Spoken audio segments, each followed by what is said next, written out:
Hindi pwedeng hanggang dito lang ako. Ikaw ba? Ano bang pangarap mong maging? Ano pa ba yung mga lugar na gusto mong marating? Ano pa ba yung mga bagay na hangad mong gawin? At ano ba ang laman ng palagi mong hiling? Gaya mo, palagi rin ako nakaharap sa salamin. Pinakatititigan ng gusto yung sariling tumitingin. Kinakausap, tinatanong. Sinisilip ang aking galing. Baka sakaling biglang magising.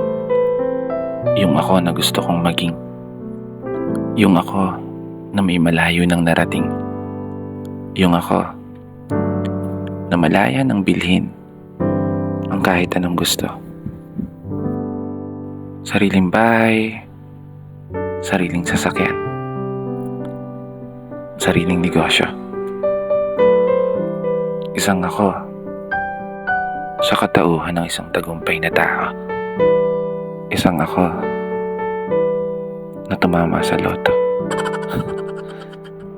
Hindi naman tumataya. Para seryoso. Ang sarap siguro ng buhay natin, no? Pag naabot mo na yung mga pangarap mo. Kapag nagawa mo ng mapasa kamay lahat ng mga hinahangad mo sa mundong to. At magiging isang kwento na lang yung kung paano at ano yung mga pinagdaanan mo. Isang kwento na maibabahagi mo sa ibang mga tao. Kaya naman, habang nandito tayo sa proseso, wag na wag mong susukuan yung mga pangarap mo. Kapag dumating ka man sa punto, palagi kang talo. Umarap ka lang sa salamin at tignan ang sarili mo at subukan mong tanungin,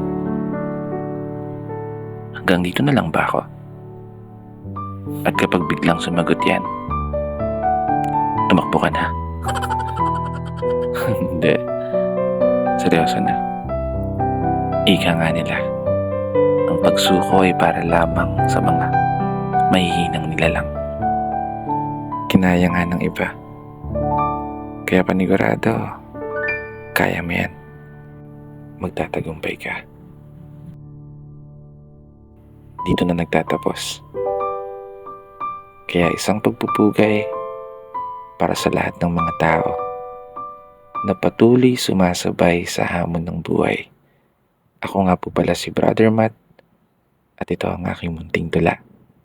Sana nagustuhan niyo.